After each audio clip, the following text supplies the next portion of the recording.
Adaptation is a way to find your footing in the world. The world will keep changing. The world is in fact dynamic. And so for every circumstance, for every situation you find yourself, there is always a way to win. Life will always give you pressure. But when you have life, you have hope. I grew up in an environment that was full of competition, and I needed to fight my way. I needed to convince people. I needed to prove myself to be accepted. And how did that affect my growing up? I learned through that you have to prove yourself in any environment you find yourself. You have to struggle. You have to show your worth. You don't wait for things to come to you. You fight for the things you want in life, and in doing so, the world will not just give you what you deserve, they will give you what you fight for. In retrospect now, I see that the world is not a fair place. But however, you have to be strong, you have to be audacious, and you have to be yourself irrespective of the circumstance and situation you find yourself.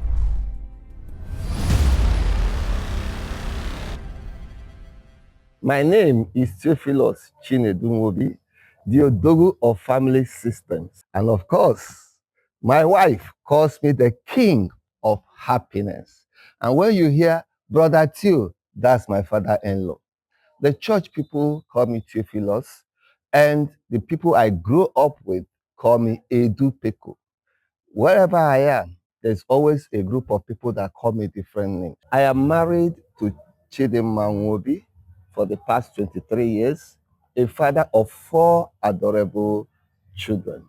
I come from Amakwame village, Osumeyi, in Nnewi South local government. I'm an entrepreneur, a family life coach and consultant, and I've been in the business for 4 decades. Here is my world. I grew up in a modest family. My father is a trader, and my mother is a stay-at-home mom. And that was Sabongeri, Zaria, where it's a mixture of a lot of tribes, the Igbo tribe, the Hausa tribe, the Yoruba tribe, and other tribes in Nigeria. I grew up in an environment that was full of competition, some level of fight, street football. I was very short, and I needed to fight my way. I needed to convince people. I needed to prove myself to be accepted because it was just after the war, and the Igbo people are just trying to integrate and find their way into the mainstream of Nigeria. And how did that affect my growing up? I learned through that you have to prove yourself in any environment you find yourself. You have to struggle. You have to show your worth. You don't wait for things to come to you. You fight for the things you want in life. And in doing so, the world will not just give you what you deserve, they will give you what you fight for. In retrospect now, I see that the world is not a fair place. But however, you have to be strong, you have to be audacious, and you have to be yourself, irrespective of the circumstance and situation you find yourself. I have a very supportive parent, and after the Metasina War or riot in 1986, we needed to move back to the village, and there I stayed with my mom. My mom is a very industrious woman. It is from her I learned that you don't need to beg for anything as long as you have your hands, your head, and your feet. Yes, we went into farming, we went into different kinds of jobs that were available. My mom was so supportive, so encouraging, so giving you that pep talk that you can do it, you can be it, you can rely on God and your strength.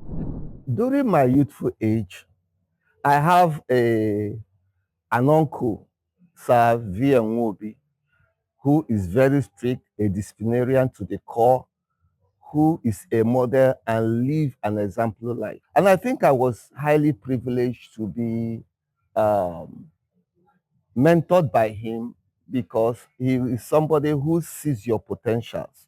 And because of his wisdom and intelligence, he was able to nurture my young person into somebody who is diligent, focused, ready to do the work, and not just waiting to be handed over any entitlement or reward.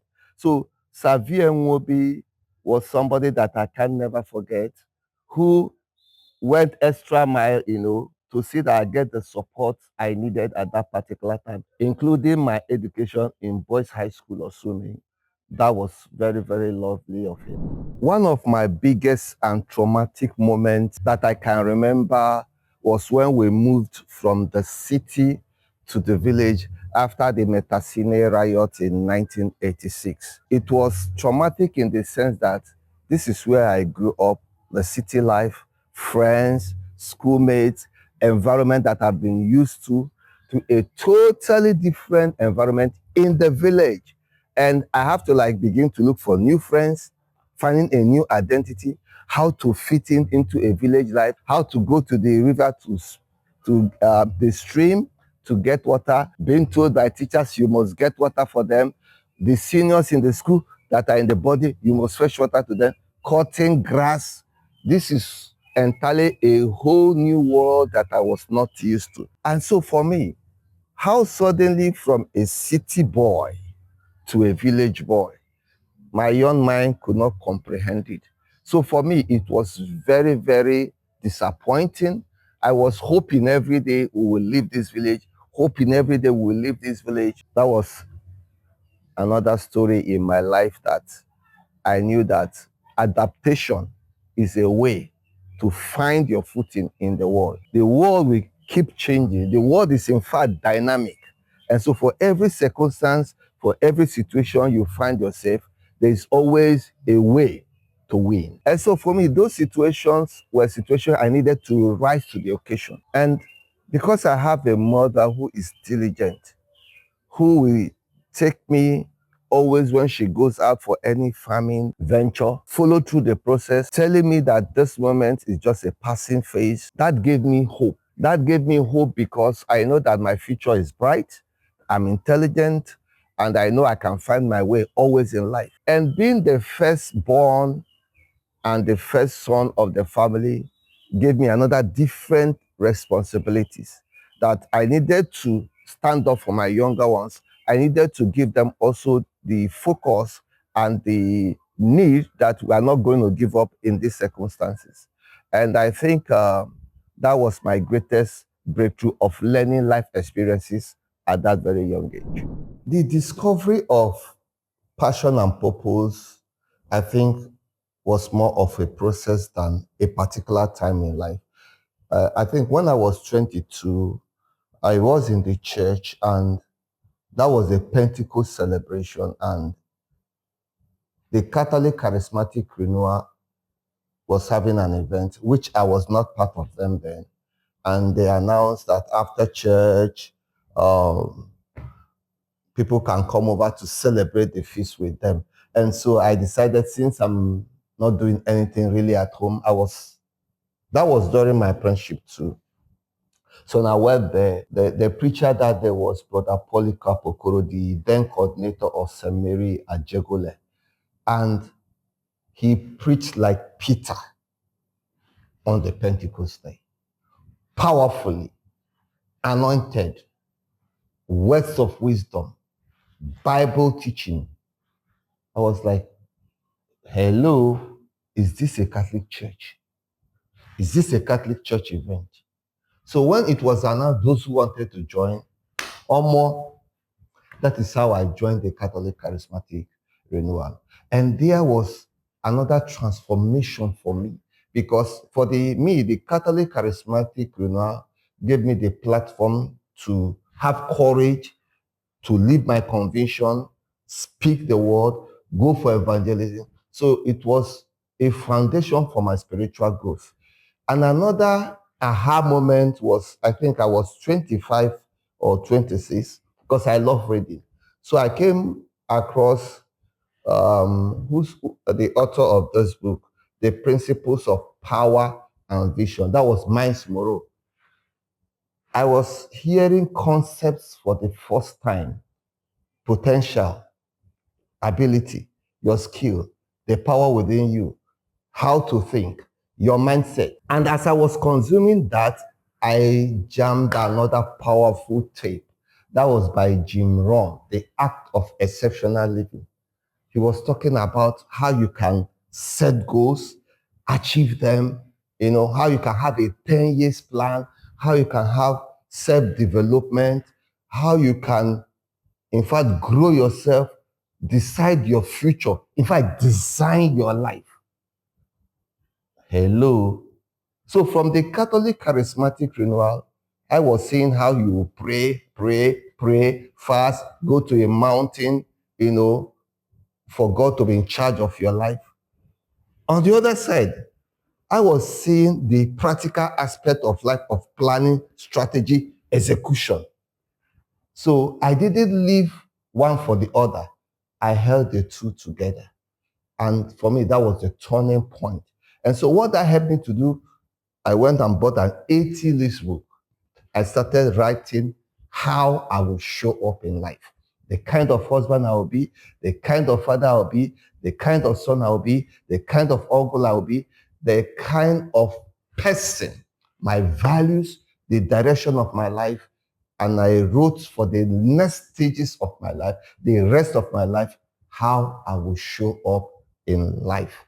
And that was the turning point of who I have become today. Because I love reading, and I love reading autobiographies. Lee Kuan Yew of Singapore, I read his autobiography. I also read Nelson Mandela, Long Walk to Freedom. So I see that failures are defining moments of people's life. And failure is not because you do not know better. It's part of growth. It's part of school fees. And so when people say they failed, I say failure is an event. And there are so many events in your life. And so I see failure as a learning point. Why did it fail? How could you do better? How could you become better as a result of that experience, and not singling that event as a stage in my life where I couldn't amount to nothing? And so I have seen a lot of failures when it comes to business, when it comes to relationship, when it comes to your inability to meet your targets. But all these work together for the person you are going to become, who is able to do better than that failure, use that failure as a catalyst to do better next in life. And so I encourage anyone out there listening to me, failure is not final. Failure is just an event. Learn the lessons, grow out of it, and make better of yourself out of that situation. My business life, I was started from 18 years immediately after my secondary school, which I shared about the apprenticeship. And like Alaba International is an ecosystem of, in fact, the biggest electrical electronics market in Africa. And it gives you an opportunity to start small, grow, and become better. And one of the greatest things I have learned is when you are teachable, there is always people showing up to teach you. When you follow somebody who knows the road, like they say, that person is willing to hold you through the process. When you have the mindset of partnership, there are people available to team up with you and to become better. And these are the things that I have learned about business. Business is not a sole effort, it's a team sport. And once you know how to get the people, the resources, the environment, the things that will make you succeed, and you are willing to be generous. When I mean generous, it implies your ability to give due, to allocate to anybody who has a share in the success. So I learned to be grateful. I learned to be content with what you have. I learned to be encouraged by people who are already up there. I learned to also able to be stable even when things are not working. And so for me, that has been in the electrical industry for such a time, I see the change, the adaptation, the technology, and the innovations that comes within the business. And so you must be flexible. You must be flexible because competition now is not just about the people around you. It has become a global market. And once you're adaptable, you want to change, you want to grow, life is always a learning point. One of the greatest tradition of the Igbo people that is dying now and paining me to the heart is the Igbo apprenticeship system. It is a dead system. And this is one of the systems that lifted the poor child, the poor family from grass to grace, from nothing to something. And it's a whole long story. I am a beneficiary of the apprenticeship Igbo system. I am a beneficiary of the apprentice system of the Igbo people. And I was greatly supported by also the extended family. I will say I am privileged in that extent because I was raised under the mentorship of Chief Mr. Peter Nwobi. He took me more than just a boy. I would refer to him as somebody who showed me life. I always say this jokingly, that I have a father who gave me life and I have a father who showed me life. Peter Nwobi is that man that showed me life. In the apprenticeship system, it's entire a business school. A business school. I will always laugh when we were taught some of those skills, practical real skills. For example, you will learn how to be able to negotiate. Yes.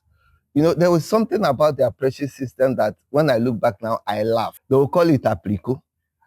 Do you know what this apricot means? Any person that shows up to buy a commodity or a good, you cannot tell that person you don't have it. You always have everything because you must know the noom and cranny of the market, who has what, who sells cheaper, who sells better. And so once you are told, do you have this? You will either say it's in the warehouse or it's in the other shop. You just run to get it and have a margin after the sales. In apprenticeship too, you learn marketing. You should be able to sell your own product. You should be able to sell your own brand that you have in your shop. In apprentice, you learn bookkeeping. Of course, you have to write your sales, your purchase, your accounting, your balance, count your cash. In apprentice, you learn relationship, how to maintain customers, how to build relationship within your peers, within those who are higher than you, and also within the environment. Even in apprenticeship, you learn how to hustle. It's a life of hustle. And this is one of the biggest advantage of the Igbo tribe, learning practical business school in the streets. So I will consider myself very fortunate in passing that business school, in passing through that business school of apprenticeship. They call it one boy. And so this is one of the things that also have shaped who I have become. There was a particular time, I can remember now, there was so much competition with the Chinese men that they lowered the price of goods so low that you can barely make any profit. And so for over a year, we were not even making profits. And I thought that, is this how my life will end? Is it how I will go back to village? Is it how my fate will show up? So I went to my boss then, I met him in his room, and I said, we're not making profits for so long a time. And he laughed. I was like, here I am showing my own concern, and your boss is laughing at the situation. So in my mind, I was like, this man is not serious. This is a serious issue. And he told me the story of his life that I didn't understand. That life sometimes comes like a wave. There are low moments, there are high moments. There are bad moments, there are great moments. But your ability to navigate and tap into opportunities is what that can give you that win or that winning attitude in life. So after that encouragement, after that laugh, I learned to approach life with gratitude, with resilience, and with a positive mindset. The Bible says, he that finds a wife finds a good thing and obtains favor. I knew that marriage can be beautiful, but I never knew that marriage can be this sweet, this lovely, this beautiful, this heaven and earth experience. I consider myself the most fortunate and blessed of all men to to marry the cutest, the loveliest, the awesomeness, the godliness of a woman in the person of DaPro Nwobi, the queen of happiness. I don't know how to explain it because people will not believe me. DaPro Nwobi is someone that came into my life, and the people who knew me before the marriage were wondering, did I smoke bana or Igbo? DaPro, you are God sent. And so I found someone I could build a future, someone I can partner with, someone we can create the kind of family that we desire. Not just a co-creator, but she's my bestie. I can play, I can dance, I can be who am I, no matter where I am. And God has indeed blessed us with 4 beautiful, lovely, and wonderful children. When it comes to family, I am very concerned about how the women that are growing up today, that are highly skilled, financially empowered, learned, exposed, will not find husbands. Not because there are lack of men, but the lack of husbands that can be a leader to those women. So it's worrisome because the level of entitlement I'm beginning to see among young people ready to marry is one of no responsibility when it comes to leadership. Yes, you can be a provider, but you see leadership, they are lacking in that skills. And it pained me that it motivated me to have a coaching program that is termed Manifest. How do I begin to teach young people about self-leadership and also family leadership? Because I see that there is low or no vision these days when it comes to family. Men want to blame women for submission while women are asking for leadership. The second one is also because of the changing nature of things. I think women are demanding so much. You know, you want a baby life. You want a man that has all the money. You want a man that has all the skill, all the external qualities you want. That is a figment of your imagination. You are creating an image in your head that doesn't exist. And so, them coming to reality that quality and loving relationship does not exclude conflicts. No, but it's how you use conflicts as a learning tool to communicate, to experience deeper relationship, to know yourself, and to work together to build a kind of life that both of you can enjoy. And so for the young children and for the growing adults, I am also worried they are not seeing mentors, people they will look up to, because fathers and mothers are failing this young generation.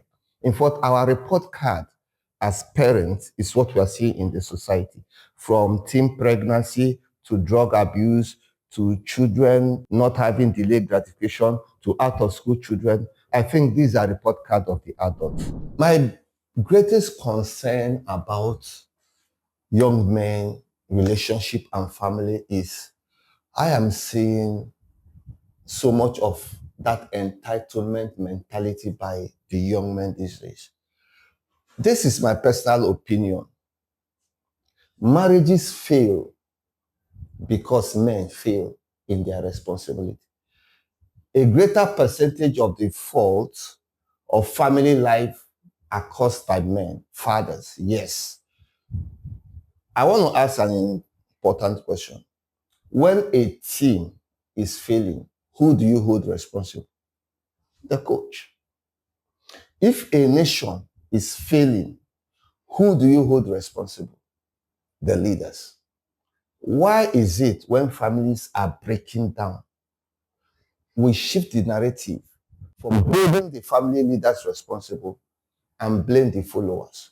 This has always been my argument. So we need to do better as men, grow our leadership skills, take responsibility, and stop looking for women who will help us play our role and still be entitled as Oga.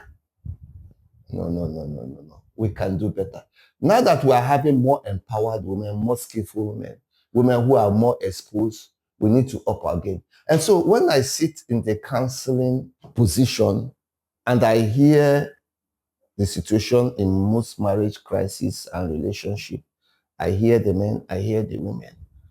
Sometimes I shake my head because most of the time the men lacks purpose, vision, direction. I see it's more of a leadership crisis than the shouting submission, submission. Yes, of course, submission is not an entitlement, it's a gift. So I would rather say focus on your role, focus on your goal, focus on your responsibilities as a man. And women are likely, most natural, to follow a man who has strong, effective leadership. As a father, I am that person who wants to see my children succeed, live their best kind of life, live to the fullness. I am that person who supports the children no matter what the results that I'm getting. And one of the things I did, and I'm still doing, is taking my children for dates. Every quarter, I take them out for a date.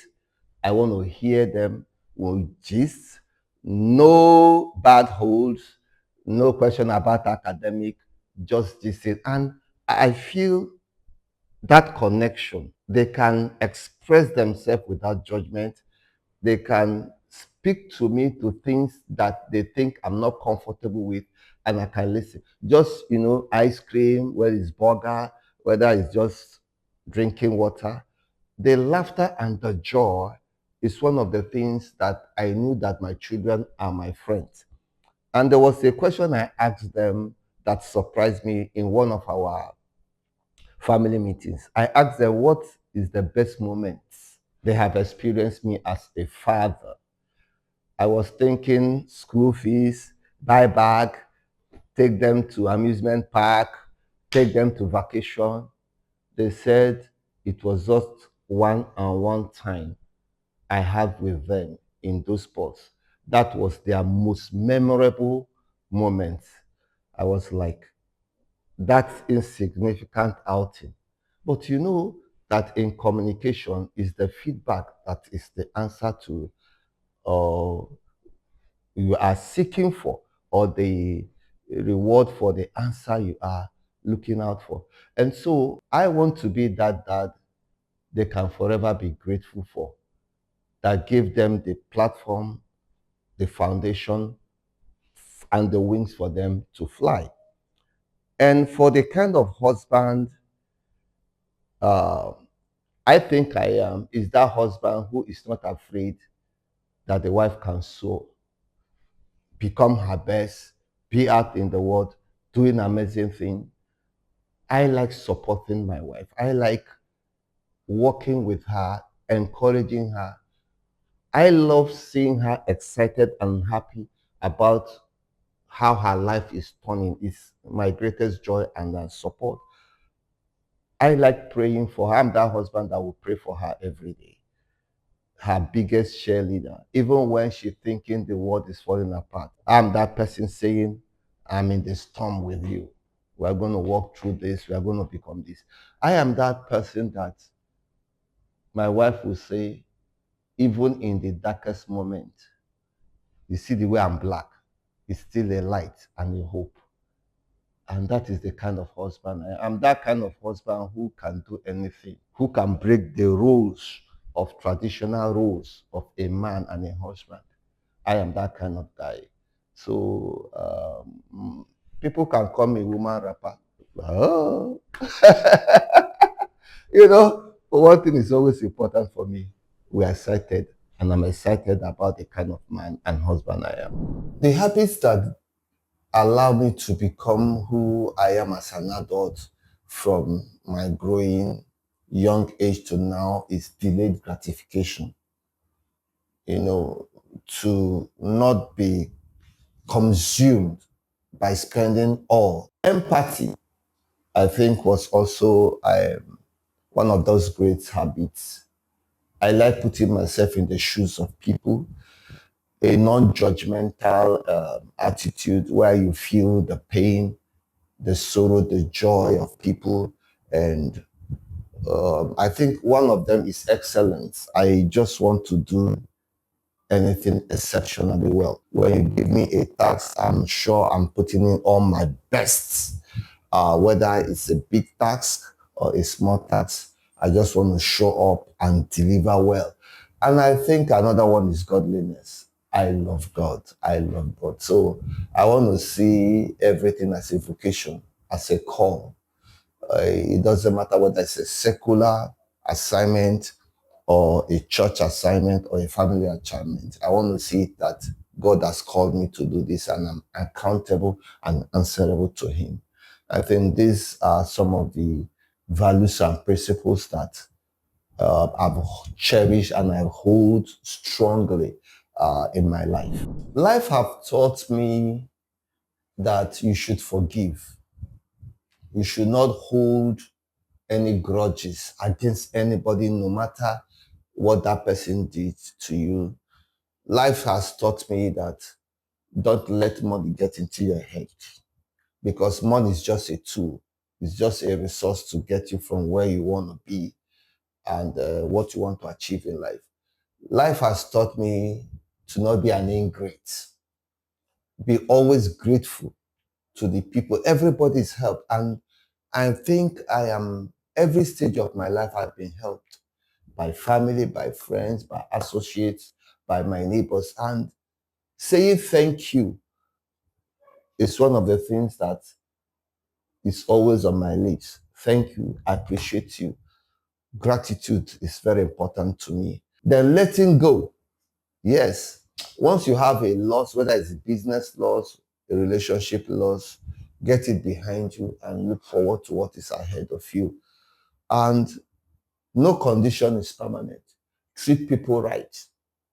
The people you think are low today might also be high over there. So every stage of your life is a privilege. Never look down on people. Look at people as your fellow human beings, as a bigger family, created by God, who is our Father. And that has already helped me in life. See the positive in life and you see it, choose to be happy. Yeah. My faith as a Catholic was strengthened by the Catholic Charismatic Renewal of Nigeria. Um, if not for the charismatic, I sometimes I wonder, will I still be a Catholic? And this is my true story. The Catholic Charismatic Renewal gave me the depth, the insight, what it means to have a fellowship, a personal relationship with God through the power of the Holy Spirit. And it made Christianity come alive for me. It made me not see Acts of the Apostles as just a historical fact, but a reality of a Christian life. And not just that, I hear the power of the Holy Spirit working in people's life. I saw it and I experienced it in my personal life.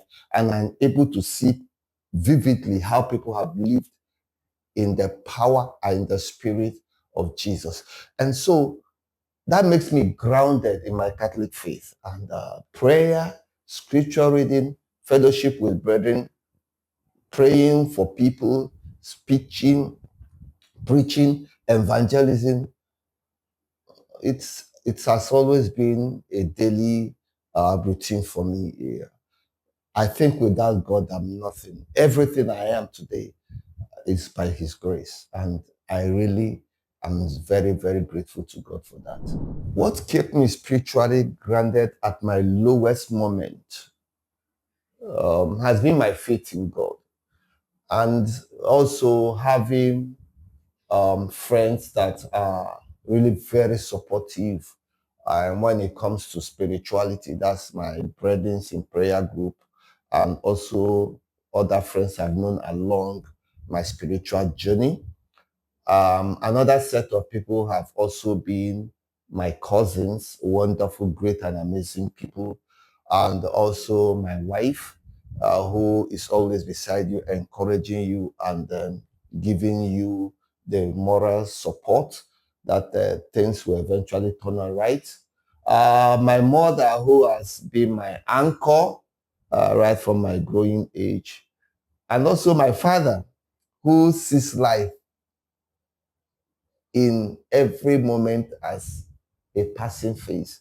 My father is an easygoing person. I learned from my father to take things easy, calm. I learned from my father that nobody should be your enemy for any reason.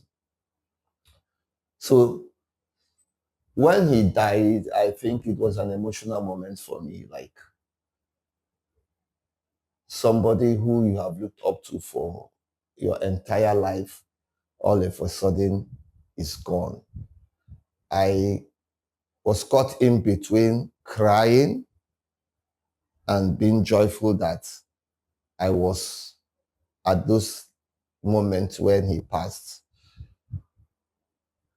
So it gives me another reflection that everything in this life, you can't take it to the grave. You have nothing to go with. Nothing. The naked, you come naked, you are going. And how entirely you can just all of a sudden, and they say, you are late, mister. It taught me to value life, value the people around you, enjoy every moment of your life. Yeah. Younger people who want to build purpose, growth, and meaningful life, I want to give them this advice. First, find a mentor. Really important. Somebody who can hold you, who has achieved, who has become that thing you're aspiring to be. Two, personal development. That is a game changer. Whether it is going back to school, improving on your skills, exposure, going to seminars, reading books, peer association, those who are you are going to grow together with in the course of your pursuit. Those who can encourage yourself, find partnership, find common ground. Thirdly, believing in yourself. Every one of us is born with a skill, with the ability, with the power that God has created us with. Never try and don't try to become somebody else. You are enough in yourself. There's a power in you that you can tap into, and the sky is your limit, or whatever the sky is your limit, you break the ceilings. And so believe in yourself, believe in your future, work for it. There's a reward for labor. There is a reward for labor.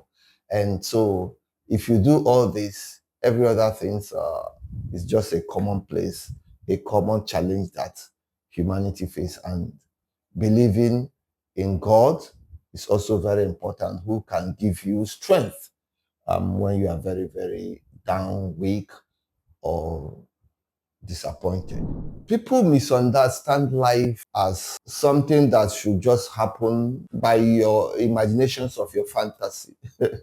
They think that life has always to do with luck, being in the right place, being with the right people. No, life is by a design. Life is a gift that God has given us that has a duration, that has an expiration. And so life is a function of your decisions. The life you live today is a function of your decisions 5 years ago. And so if you want to have a better life, make informed and quality decisions. That's just it. You can't choose a horrible decision and reap the reward of a good decision. It doesn't happen. to focus on your choices, because in your choices lies the outcome of those decisions you make. I will be turning 53 years in September. Looking at how I have lived and what is still ahead of me, what really matters to me is how will I show up every day for the young people who look forward to me as a model, as an example, as a way to live life. And it makes me tread carefully, choose my words, live in such a way to help them see that they could become the best version of themselves. Because role modeling is what we are lacking in this present generation. And as I age and as I get older, I want to be that kind of person that gives them hope that this life could be good, could be beautiful. Whether it's family, whether it's business, whether it's parenting, whether it's your health, whether it's your vocation or your contribution in society, that you can live a meaningful life. One of the most challenging time in my life in business was, I think that should be 2018, 2019, the time the then president of Nigeria, Muhammad Buhari, locked down the Cotonou border, and there was no container moving into Nigeria probably for 9 months.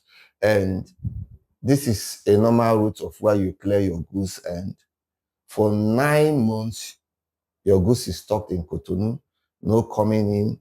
Every day you are thinking, is the next week, is the next month, demurrages are accumulating, you don't know the state, the banks are after you, your vendors are after you, you have a dwindling stock, and dollar is rising. Oh, Jesus. The goods you sold on credit, they are still owing, they are not paying you the naira. The goods are rising, but they are still owing you the same amount in naira, and you need to borrow or to find a way to source the high dollar to pay the debt. I think this was the most toughest time in my life years, that I was imagining what is really happening. And you know, at this time, I think my children are in secondary school and planning to go to university, and you're like, all your dreams, all your goals, all your deadlines crashed. I think for the first time, that is when my BP got beyond normal. But again, life is not about the blues it gives to you. It's about how you reinvent yourself. And that is what thing I want young people to understand. Life comes in phases. When the good time comes, when the boom comes, save and invest. It may not be the time to be buying liabilities, thinking they are assets. No, life may give you surprises, but your ability to stay calm, be focused, look at other things perhaps you have not harnessed that are in your talents, in your gift, and in your environment. It's a time to reinvent yourself, because life will always give us options. You are never without an option. And so that is one of the things I've understood about life and business. Life has always options. Find how to shift your focus and reinvent yourself and start to rise again, no matter what the situation is or you find yourself. I want my children to remember me as a father and as a man who has lived the legacy of faith, the genuine love, devotion to God, a man who truly loved humanity, loved his wife, loved his children, a legacy of service and contribution someone who is willing to add value to society, make the society better than he made him. I want them also to remember me about the legacy of leadership, because everything rise and fall in leadership. Somebody who can move people to who they want to become, to where they want to go. I want them to remember me for that. Much more than just remembering me for properties, assets, money in the bank. It is about the character, the content of my character, who I have lived to become. A man of integrity, honesty, transparency, and a man who has built everything in his life about building people and lives. I want to meet God with that confidence to say, Father, I have run the race and I've kept the faith. And I want to hear God say to me, well done, my son, faithful and fruitful son, come into my paradise. This has always been my aspirations for life. For every day I live, I want to say, I have run the race and I have kept the faith.